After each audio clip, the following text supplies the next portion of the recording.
वालिद साहब क्या काम करते हैं? मेरे वालिद साहब हैंडीकैप्ड हैं, सो काम तो करना मुश्किल हो जाता है। हाँ, ये था कि जो फाइनेंशियली हेल्प था वो मेरे वालिद साहब ने भी किया है जैसे-तैसे करके, और मेरी जो बहनें हैं दोनों, उन्होंने बहुत मदद की है। मेरे भाई खुद ट्यूशन पढ़ा के हमारा जो खर्चा यहाँ का था वो चलाते थे। तो इस करके बहुत मेहनत की है हर एक इंसान ने जो मेरे साथ जुड़े थे, मेरे दोस्त, मेरे भाई। तो यही उन सब का कंट्रीब्यूशन है जो कुछ भी कर पाए हूँ आज। जी। जब से चला हूँ मेरी मंज़िल पे नज़र है, इन आँखों ने मील का पत्थर नहीं देखा। ये फूल मुझे कोई विरासत में मिले हैं, तुमने मेरा काँटों भरा बिस्तर नहीं देखा। तो इसमें ये है कि संघर्ष है, लेकिन थकना नहीं है। चलते रहना है, मंज़िल ज़रूर मिल जाती।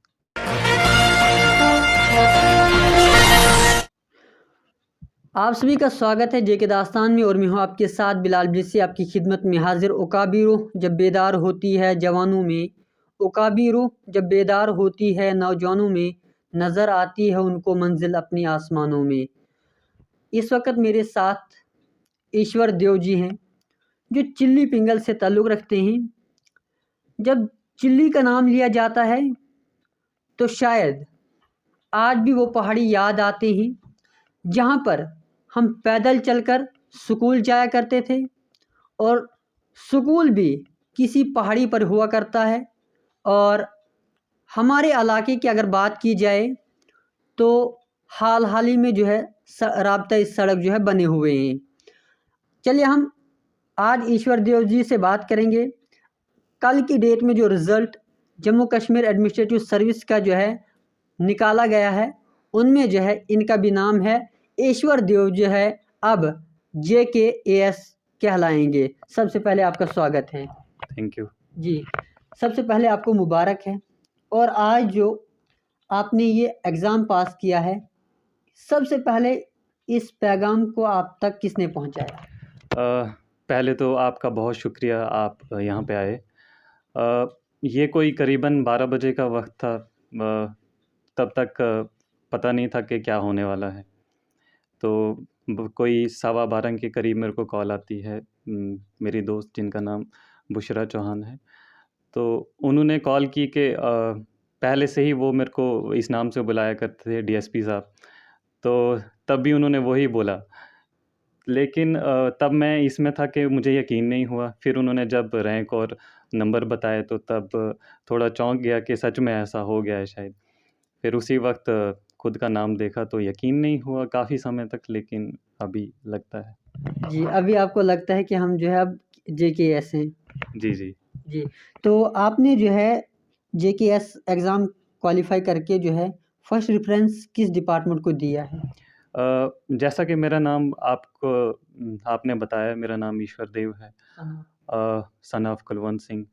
तो मेरा नाम एक पुलिस ऑफ़िसर के नाम पे रखा गया है। जी। तो मैंने फर्स्ट प्रेफ़रेंस अपना KPS दिया है। जी, तो उस एक पुलिस ऑफ़िसर के नाम पर अपना नाम रखना, इसमें क्या कुछ बताएँगे? कैसे ये रखा गया? क्यों रखा गया? मेरे पापा का पहले से ही यही सपना था कि हम 2 भाइयों में से कोई एक ऑफ़िसर बन जाए या दोनों बन जाएँ। तो जब मैं 3rd क्लास में था तो उन्होंने मेरा नाम IPS ऑफ़िसर के नाम पे रखा, ईश्वर देव। तो तब से लेके अभी तक उन्होंने बहुत पहले से हमें बाहर निकाला है, जम्मू भेजा उतने दूर-दराज़ इलाके से, ताकि हम कुछ कर पाएँ, कुछ बन पाएँ। तो यही था कि कुछ ना कुछ करना है, अपने एरिया के लिए कुछ करना है, तो यही ख़्वाब लेते-लेते यहाँ तक पहुँचे हैं। तो सोचा था मन में यही कि पुलिस ऑफ़िसर ही बनना है, तो कर पाएँ वैसे ही कुछ। जी, वालिद साहब क्या काम करते हैं? मेरे वालिद साहब हैंडीकैप्ड हैं, सो काम तो करना मुश्किल हो जाता है। हाँ, ये था कि जो फाइनेंशियली हेल्प था वो मेरे वालिद साहब ने भी किया है जैसे-तैसे करके, और मेरी जो बहनें हैं दोनों, उन्होंने बहुत मदद की है।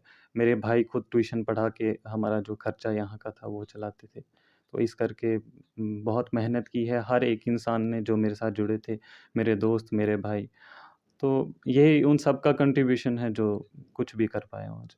जी, जिस तरह आप जानते हैं कि कहते हैं ना कि जब भी कोई आगे बढ़ता है तो उसके पीछे जो बैठे होते हैं वो उसको पहुंचाने में काफ़ी अहम रोल अदा करते हैं।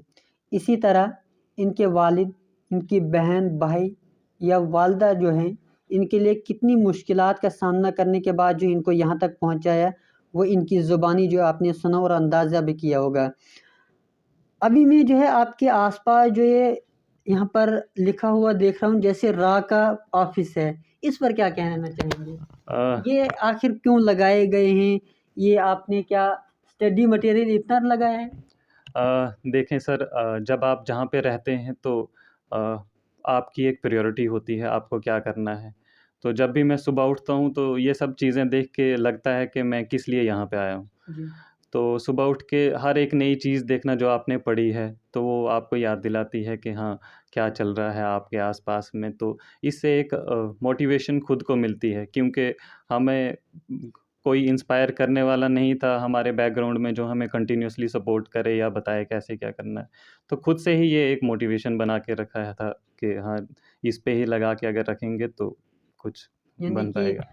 नींद में जाने से पहले इन्हीं को नज़र मारें, तो जागें तो इन्हीं को नज़र मारें कि हाँ जी, कल का सब्जेक्ट क्या हमने चूज़ करना है। जी, जी, बिल्कुल वही जी। है वैसे। अच्छा, आप मुझे बताइए, जिस वक़्त आपका ये एग्ज़ाम रिज़ल्ट आया, उस वक़्त से लेकर अभी तक आपके फैमिली मेंबर आपसे मिले हैं? अभी तक तो कोई नहीं मिल पाया है, क्योंकि फ़ासला बहुत है वहाँ से लेके यहाँ तक का। हाँ, मैं अपनी बहन से ज़रूर मिला हूँ तब से।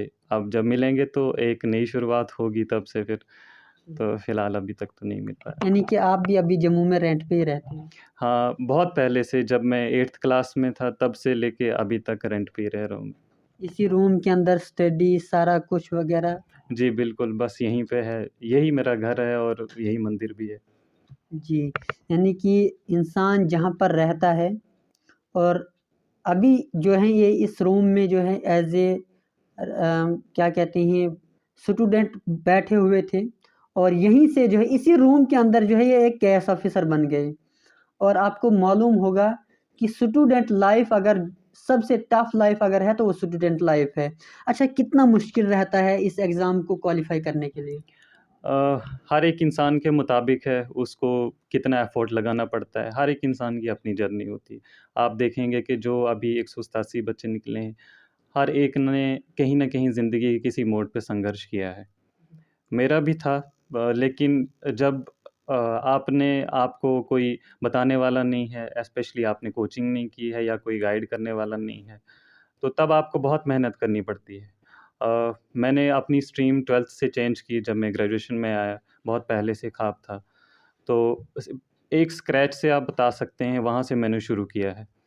तो खुद से ही चीज़ों को तलाशना और फिर उसके लिए एक रास्ता बनाना और सफ़र तक पहुँचाना, उसका जो मंज़िल होती है।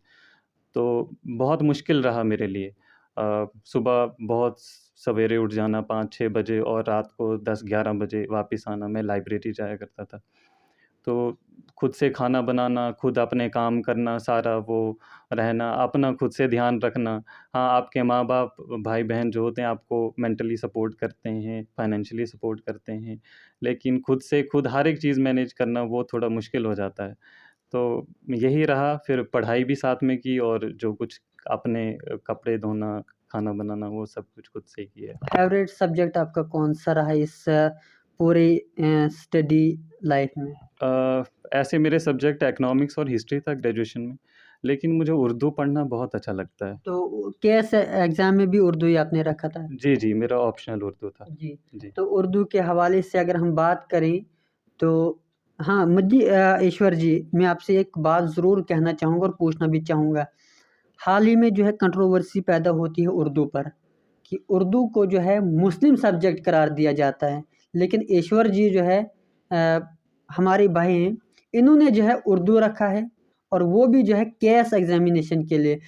उनके लिए क्या पैगाम देना चाहेंगे जो लोग इस तरह की बातें करते हैं उर्दू के हवाले से? जी, बिल्कुल आपने बहुत अच्छी बात कही। उर्दू ख़ालस मुसलमान भाइयों का एक सब्जेक्ट नहीं है, या वैसे कोई जैसे हिंदी अब मुस्लिम भाई भी सीख रहे हैं और काफ़ी हद तक उन्होंने उसमें एक्सेल किया है। लेकिन जैसे आप देख सकते हैं कि मैं जब 10वीं कक्षा में ही था तो तब से मैंने उर्दू लिखना और पढ़ना शुरू किया। तब तक भी मैंने पढ़ा है, लेकिन उसके बाद इसमें बहुत इंटरेस्ट पैदा हो गया। फिर मैं शायरी भी इसमें लिखता हूँ, अपने ख़्याल मतलब मैं इसमें बेहतर बयान कर पाता हूँ। जी। तो अगर हम आपका आज के जो इस इम्तिहान के बाद जो कामयाबी हासिल है उस पर कोई शेर व शायरी हो जाए तो एक कैश ऑफिसर के हैसियत से हम आपसे पूछें, और आपका जो है उर्दू में सब्जेक्ट में जो है इंटरेस्ट है इसलिए हम पूछ रहे हैं क्योंकि ऑडियंस को ऐसा एक शेर हो जाए जिससे वो भी मोटिवेट हो जाए और एक पैगाम भी उस शेर के अंदर होना चाहिए। जी, जी।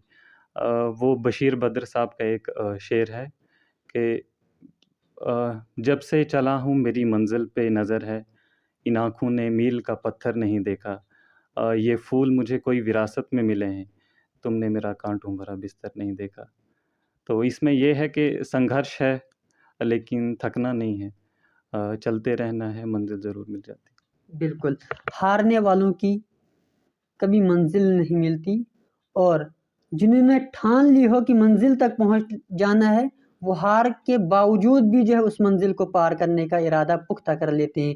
मंजीत जी, आखिरी सवाल, आप एक दूर दराज इलाके से, मैं भी वहीं से हूँ क्योंकि मैं उस इलाके से काफ़ी वाकिफ़ियत रखता हूँ, क्या पैगाम देना चाहेंगे उस इलाके के लिए, पहाड़ी इलाका, और ज़्यादातर आपने देखा होगा कि हमारे वहाँ पर जब भी कोई 23 साल का पहुंच जाता है, 20 साल का पहुंच जाता है तो शादी भी है, चल पड़ो। जी, जी। अ, बिल्कुल, मेरी उम्र खुद बहुत कम है, 23 साल मेरी उम्र है। जी। तो इसका कोई ये नहीं है, माँ-बाप को बच्चों को पढ़ाना चाहिए, उनके लिए एक सपना देखना चाहिए और उनको बताना चाहिए आपको क्या करना है, क्या कैसे। अ, उससे भी बड़ी बात ये है कि बच्चों का जो इंटरेस्ट है, वो जानना बहुत ज़रूरी है।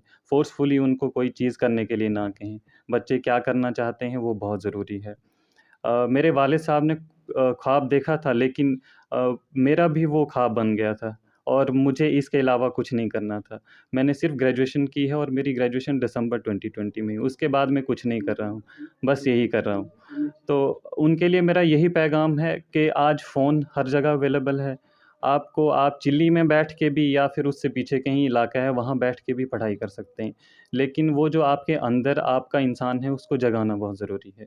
आप उसको बताएँगे कि हाँ, मैंने क्या करना है, तो कहीं भी आप चाहे दिल्ली में हो या चिल्ली में हो, कुछ भी कर सकते हैं। जी, इस मोमेंट पर आप किसको मिस कर रहे हो? अपने माँ-बाप को, अगर वो यहाँ पे होते तो बहुत खुश होते इस वक़्त।